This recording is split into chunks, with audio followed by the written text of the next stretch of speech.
Los Angeles का शहर Hollywood का घर है। वैसे तो हॉलीवुड फिल्मों में इस शहर को अनगिनत बार तबाह किया जा चुका है। कभी भारी भूकंप आए यहाँ पर तो कभी खौफनाक सुनामी, कभी टोर्नेडोज आए तो कभी एलियंस ने हमला कर दिया। फिल्मों में इस शहर ने बहुत कुछ सहा है, लेकिन अब हकीकत में आग की लपटों ने लॉस एंजलिस को तबाह कर दिया।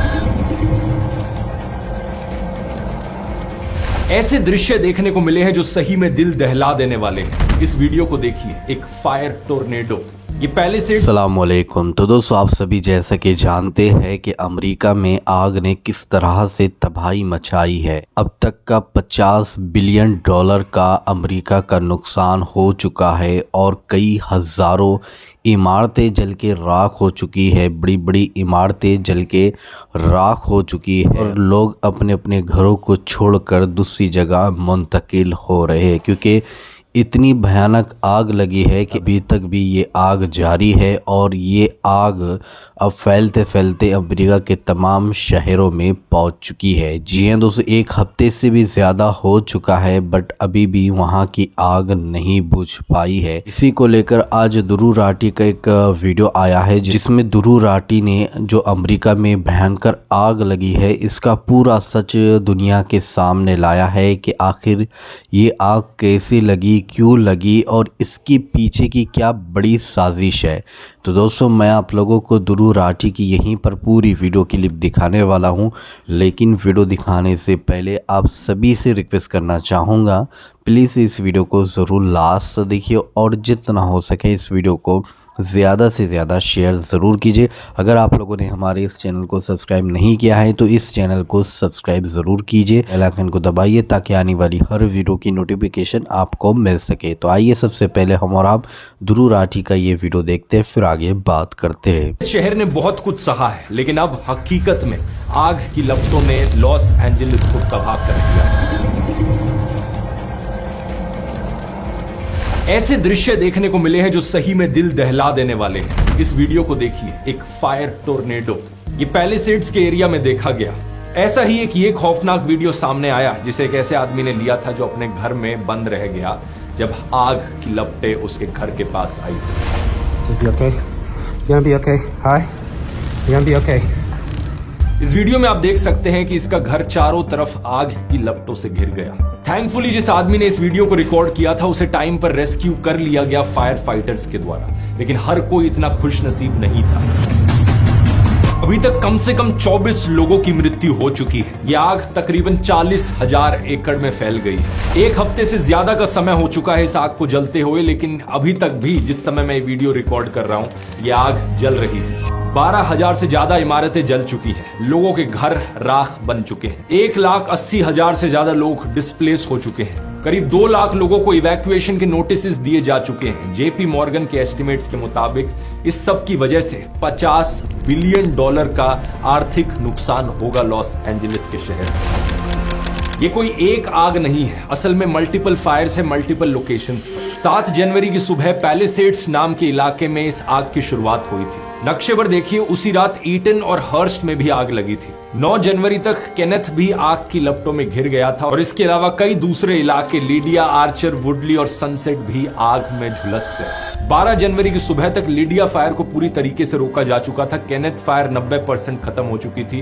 हर्स्ट फायर 76% कंट्रोल में थी, लेकिन ईडन फायर सिर्फ 15% और पैलिसेड्स फायर मात्र 11% ही कंट्रोल में आई थी। सबसे शॉकिंग बात इस पूरी घटना के बारे में यह है कि ये सब हो रहा है जनवरी के महीने में। जनवरी में सर्दियों का मौसम होता है लॉस एंजलिस में और ये एक ऐसा महीना है जहां आमतौर पर सबसे ज्यादा बारिश देखने को मिलती है अगर पूरे साल भर में कंपेयर करो तो इस शहर में। लेकिन फिर भी यहां इतनी भयानक वाइल्ड फायर्स देखने को मिली। ऐसा कैसे हो सकता है? इसके पीछे छिपी है एक बहुत बड़ी साजिश। आइए समझते हैं आज के इस वीडियो में।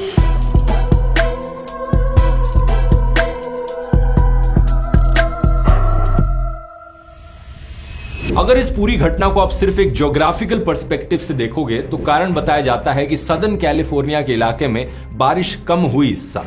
इसकी वजह से ह्यूमिडिटी कम हुई और जो पेड़ पौधे थे, वेजिटेशन थी, वो सब सूखी थी। हवा में ड्राइनेस कुछ बहुत ही ज्यादा थी। इसके अलावा चली बहुत ही ताकतवर हवाएं, पावरफुल ऑफशोर विंड्स, जिन्हें कहा जाता है सेंटा एना विंड्स। इन हवाओं ने इस फायर वेदर को और भी बदतर बना दिया। अमेरिका की वेस्टर्न कोस्ट का अगर आप नक्शा देखोगे तो यहाँ मौजूद है रॉकी माउंटेन्स। दूसरी तरफ कैलिफोर्निया की बिल्कुल कोस्ट पर जो एरियाज हैं वहां लो प्रेशर हो जाता है। इस प्रेशर डिफरेंस की वजह से हवाएं चलती हैं। जब ये हवाएं पहाड़ों से नीचे आती हैं तो गर्म हो जाती हैं और इनकी ह्यूमिडिटी 10% से भी नीचे गिर जाती है और फिर ये गर्म सूखी हवा जंगल को और भी ज्यादा सुखाकर वाइल्ड फायर की संभावना को बढ़ा देती है। कहीं पर भी थोड़ी सी आग या चिंगारी की वजह से ये बड़ी आग बन जाती है और तेजी से फैलती है। लेकिन असली सवाल यहाँ पर यह है कि ये सारी कंडीशंस, कम बारिश, लो ह्यूमिडिटी, सूखी वेजिटेशन, तेज हवाएं, इन सारी कंडीशंस के पीछे आखिर क्या कारण है? एक क्लाइमेट साइंटिस्ट हैं पीटर कैलमस। ये नासा की जेट प्रोपल्शन लेबोरेटरी में काम करते हैं। ये पहले लॉस एंजलिस के एल्टाडीना इलाके में रहते थे, लेकिन साल 2022 में इन्होंने इस जगह को छोड़ दिया क्योंकि इन्हें एहसास हो गया था कि यहाँ रहना अब ठीक नहीं है। इन्होंने न्यूयॉर्क टाइम्स में एक आर्टिकल भी लिखा था जिसमें इन्होंने एक काला सच बताया था। बहुत से पावरफुल लोगों की पोल खोली थी। आगे बात करते हैं इसकी वीडियो में। लेकिन एक चीज जिसको ये बहुत अच्छे से समझते थे वो थी क्लाइमेट चेंज। पिछले साल जनवरी का ये न्यूज आर्टिकल देखिए। धरती पर रिकॉर्ड किया गया अब तक का सबसे गर्म साल 2023। यूरोपियन यूनियन की कोपरनिकस क्लाइमेट चेंज सर्विस ने कहा कि साल 1850 से अब तक देखें तो 2023 में ग्लोबल टेम्परेचर सबसे ज्यादा थे। प्री इंडस्ट्रियल टाइम से कंपेयर करें तो एवरेज टेम्परेचर्स 1.48 डिग्री सेल्सियस ज्यादा हो रखे हैं। इस सर्विस की डेप्यूटी डायरेक्टर ने कहा कि 2023 में क्लाइमेट रिकॉर्ड्स डोमिनोज की तरह गिर रहे हैं। इस साल के तापमान शायद पिछले 1 लाख सालों में किसी भी से ज्यादा थे। आपको ये बात शायद काफी हैरान कर देने वाली लगे, लेकिन क्लाइमेट साइंटिस्ट के लिए कोई बड़ी हैरानी वाली बात नहीं थी क्योंकि वो पहले से ही ये प्रिडिक्ट कर चुके थे। 2023 से पहले रिकॉर्ड होल्डर साल रहा था 2016 का। फिर 2023 ने 2016 का रिकॉर्ड तोड़ा। ये कोई अचानक से होने वाली अजीब घटना नहीं थी, बल्कि क्लाइमेट चेंज की ट्रेजेक्टरी थी। दिसंबर 2023 तक आते आते greenhouse gas levels record high पर थे। Global temperatures record high, sea level rise record high, Antarctica में सी आइस रिकॉर्ड लो। इसी महीने यूनाइटेड नेशंस की एनुअल क्लाइमेट समिट भी हुई, COP28। इस समिट में बड़ी चर्चा हुई फॉसिल फ्यूल्स को फेज आउट किए जाने की। इंडिया की 12 साल की climate activist Licypriya Kangujam इस इवेंट में स्टेज पर चढ़ गई थी। इन्होंने चिल्लाकर कहा, फॉसिल फ्यूल्स को बंद करो। लेकिन नवंबर 2024 में जब COP29 समिट हुई तो पता चला कि ये जो फॉसिल फ्यूल से ट्रांजिशन करने का वादा था ये फिलहाल तो जुमला साबित हुआ। डेटा ने दिखाया कि कोल, ऑयल और गैस के एमिशंस 2024 में कम होने की बजाय 0.8% बढ़ गए। इसका परिणाम क्या हुआ, इस महीने का ये न्यूज आर्टिकल देखिए। 2024 ने 2023 का भी रिकॉर्ड तोड़ दिया। 2024 का साल अब तक का सबसे गर्म साल बन गया। जून 2023 से लेकर अगस्त 2024 तक लगातार 15 महीने टेम्परेचर्स ने नए रिकॉर्ड्स तोड़े। नासा साइंटिस्ट ने इसे एक अनप्रेसिडेंटेड हीट स्ट्रीक कहा। यूनाइटेड नेशंस ने इन समिट्स में एक ग्लोबल वार्मिंग थ्रेशोल्ड की बात की हुई थी कि चाहे कुछ भी हो जाए, प्री इंडस्ट्रियल लेवल्स के कंपैरिजन में हमें टेम्परेचर को 1.5 डिग्री सेल्सियस से ऊपर नहीं जाने देना है। अगर ऐसा हो गया तो कैटास्ट्रोफिक डैमेज देखने को मिलेगा। लेकिन अभी कुछ दिन पहले कोपरनिकस क्लाइमेट चेंज सर्विस ने अपनी प्रेस रिलीज में कहा कि पिछले साल ये थ्रेशोल्ड पार किया जा चुका है। प्री इंडस्ट्रियल लेवल्स के मुकाबले तापमान 1.5 डिग्री सेल्सियस ज्यादा ऑलरेडी हो चुका है। आप शायद सोचोगे कि मैं इतनी क्लाइमेट चेंज की बात क्यों कर रहा हूं, क्योंकि एक्सपर्ट्स के मुताबिक लॉस एंजलिस में जो हुआ उसके पीछे क्लाइमेट चेंज का रोल अब मना नहीं किया जा सकता।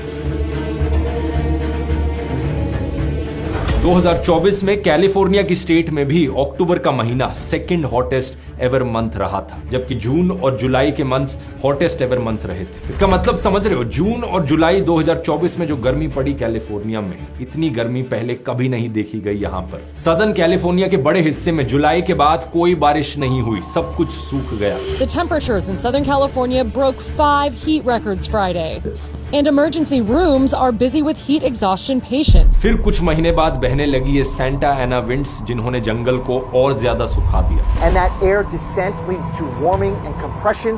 That also dries the air out significantly, and that wind can spread pre-existing fires. अब यहाँ पर एक चीज समझनी जरूरी है, ऐसा नहीं कि ये वाइल्ड फायर्स हमेशा इंसानों की वजह से होती हो। वाइल्ड फायर्स नेचुरली भी होती हैं। इनफैक्ट कुछ ऐसे इकोसिस्टम्स भी हैं, प्लांट्स और एनिमल्स, जो इवॉल्व ही इसी तरीके से हुए हैं कि इकोलॉजिकल बैलेंस के लिए वो पीरियोडिक फायर्स पर डिपेंड करते हैं, जैसे कि कॉनिफर ट्रीज, इन पर एक थिक बार्क होती है, या प्रेयरी ग्रास अपना ज्यादातर बायोमास अंडरग्राउंड स्टोर करती है। कुछ पौधे तो ऐसे भी हैं जो हीट पर डिपेंडेंट हैं ताकि उनकी सीड्स मिट्टी के अंदर जर्मिनेट कर सके या उनके बड्स फ्रूट बन सके। कभी कभी लगने वाली ये आग डेड ऑर्गेनिक मटेरियल को क्लियर आउट कर सकती है। जब डेड या डिकेइंग प्लांट्स जमीन पर बिल्डअप होने लगते हैं तो मिट्टी के अंदर जो ऑर्गन्स है वो न्यूट्रिएंट्स को एक्सेस नहीं कर पाते। नए छोटे पौधों की आउटग्रोथ इससे रुक सकती है। ऐसे में मरे हुए प्लांट्स और एनिमल्स जब इन आग में जल जाते हैं तो इस जले हुए मटेरियल से मिट्टी में न्यूट्रिएंट्स रिलीज होते हैं। इस तरह ज्यादा जल्दी रिलीज होए बजाय कि अगर वो धीरे धीरे डीके करते रहे। यही कारण है कि कई बार इंसानों द्वारा खुद से प्रिस्क्राइब्ड बर्न या कंट्रोल्ड बर्न भी किए जाते हैं। हम जानबूझकर वाइल्ड फायर लगाते हैं कंट्रोल्ड तरीके से ताकि इकोलॉजी को उसका लाभ मिल सके। ये एक पूरी साइंटिफिक फील्ड है अपने आप में, इसे फायर इकोलॉजी कहा जाता है। इसके बारे में अगर आप और जानना चाहते हैं तो चैट जीपीटी से पूछ सकते हैं। सारे कोर कॉन्सेप्ट्स और एप्लीकेशंस बड़ी डिटेल में पता लग जाएंगे। और सिर्फ इसी फील्ड में नहीं, चैट जीपीटी के पास हर फील्ड में हर चीज की नॉलेज है। ये आर्टिफिशियल इंटेलिजेंस की टेक्नोलॉजी इतनी तेजी से इंप्रूव हो रही है कि यकीन करना मुश्किल है। चैट जीपीटी का लेटेस्ट ओवन मॉडल एक पीएचडी ग्रेजुएट और साइंटिस्ट के नॉलेज लेवल को पार कर चुका है। इनका लेटेस्ट O3 मॉडल जो डेवलपमेंट में है, बताया जा रहा है कि वो 99.8% कोडर से ज्यादा अच्छी कोडिंग कर सकता है। तो इस बात में कोई दो राहें नहीं है कि इस टेक्नोलॉजी को अब इग्नोर नहीं किया जा सकता। अगर आप अपने आप को इसमें अपस्किल करना चाहते हैं तो मैं सजेस्ट करना चाहूंगा मेरा मास्टर चैट जीपीटी कोर्स। 8.5 घंटे का कॉम्प्रिहेंसिव कोर्स जो हिंदी लैंग्वेज में आपको चैट जीपीटी जैसे एआई चैटबॉट्स के बारे में वो सब कुछ बताता है जिसकी आपको जरूरत है। इसे आप डेली लाइफ में, अपनी पढ़ाई में, अपने काम में, अपनी बिजनेस को ग्रो करने में कैसे इस्तेमाल कर सकते हैं, चैप्टर बाय चैप्टर आप समझेंगे। इसकी मदद से ऑलरेडी हजारों लोगों ने अपनी प्रोडक्टिविटी और एफिशिएंसी कई गुना बढ़ा ली है। स्क्रीन पर आप कुछ लेटेस्ट रिव्यूज को देख सकते हैं, क्या बेहतरीन फीडबैक रहा है लोगों का। अगर आप इंटरेस्टेड हैं तो कूपन कोड इस्तेमाल कीजिए FIRE45, आपको फ्लैट 45% ऑफ मिलेगा इस कोर्स को खरीदने पर। इसका लिंक नीचे डिस्क्रिप्शन में मिल जाएगा या फिर आप इस QR कोड को भी स्कैन कर सकते हैं। जरूर जाकर चेकआउट करना। अब अपने टॉपिक पर वापस आते हैं। तो अगर हम कैलिफोर्निया के रीजन की बात करें, वहां भी वाइल्ड फायर्स कॉमन रही हैं। गर्मियों के दौरान ड्राई वेदर कंडीशंस होती हैं, साथ में हवा भी चलती है, इसलिए नॉर्मली मई जून से लेकर अक्टूबर के महीनों में आग लग सकती है। इस आग के लगने के पीछे जो ट्रिगर्स होते हैं वो नेचुरल कॉजेज भी हो सकती है और मैन मेड भी हो सकती है। नेचुरल कॉजेज हो गई जैसे कि लाइटनिंग, कहीं पर बिजली गिरी है, ये सबसे कॉमन कॉज है जिसकी वजह से वाइल्ड फायर शुरू होती है। मेड कॉजेज की बात करी जाए तो ये हो सकता है रोड साइड इग्निशन, किसी गाड़ी की वजह से आग लग जाना, कोई मशीनरी किसी चट्टान को हिट करे, उससे चिंगारी निकले और आग लग जाए, या फिर कभी कभार जब हवाएं तेज चलती हैं तो उसकी वजह से पावर लाइंस हिल सकती हैं, उनसे चिंगारी निकल सकती है। इसके अलावा और डायरेक्ट मैन मेड कॉजेज भी हो सकते हैं। लोग कैंपिंग करने जाते हैं, अपनी कैंप फायर जलाते हैं लेकिन उसे बुझाना भूल जाते हैं। अमेरिका की नेशनल पार्क सर्विस ने बताया था कि इनके देश में लगने वाली वाइल्ड फायर्स में से 85% ऐसी होती हैं जो किसी न किसी ह्यूमन ट्रिगर की वजह से लगी होती है। कैलिफोर्निया स्टेट में 2022 के एक ऑडिट ने कहा था कि इलेक्ट्रिकल ग्रिड्स में बहुत इंप्रूवमेंट्स की जरूरत है ताकि वाइल्ड फायर्स का रिस्क कम हो सके। अभी की जो पैलेसिड्स में आग लगी, इसके पीछे ट्रिगर बताया जा रहा है न्यू ईयर में जलने वाले पटाखे। एग्जैक्ट कॉज अभी भी अंडर इन्वेस्टिगेशन है, लेकिन फायर क्रैकर्स को यहां पर एक बड़ा सस्पेक्ट माना जा रहा है। लेकिन प्रॉब्लम वाली बात यहां पर यह है कि ह्यूमन ट्रिगर्स के साथ साथ हमें यहां पर क्लाइमेट चेंज का भी सीधा डिसरप्शन देखने को मिल रहा है। यही कारण है कि पिछले डेकेड्स में हमें जो नेचुरल वाइल्ड फायर्स देखने को मिल रही हैं वो किसी नेचुरल इकोसिस्टम का पार्ट नहीं है। जिस टाइम पर यह आग लगी जनवरी के महीने में, जिस इंटेंसिटी से ये लगी और जितना डैमेज इन्होंने किया, इस बात से ये चीज साफ है कि इसकी रूट कॉज क्लाइमेट चेंज है यहां पर, और आने वाले समय में हालात और बिगड़ने वाले हैं। 2021 में PNAS जर्नल में एक स्टडी पब्लिश हुई थी जिसने बताया कि वो दिन जब आग लगने की संभावना ज्यादा होती है। कैलिफोर्निया में ऐसे फायर वेदर डेज की संख्या 66% से 90% तक बढ़ चुकी है पिछले कुछ डेकेड्स में। ऐसी एक्सट्रीम वाइल्ड फायर्स जो 10,000 एकड़ से ज्यादा में फैल जाएं, कैलिफोर्निया में उनकी फ्रीक्वेंसी 25% बढ़ चुकी है। तो जी हाँ दोस्तों, आप लोगों ने ध्रुव राठी का ये वीडियो क्लिप देखा है और सारी बातें आप लोगों ने सुनी है। तो दोस्तों, ध्रुव राठी की इस वीडियो देखने के बाद अब आप क्या कहना चाहोगे तो कमेंट में अपनी राय लाजमी बताइएगा।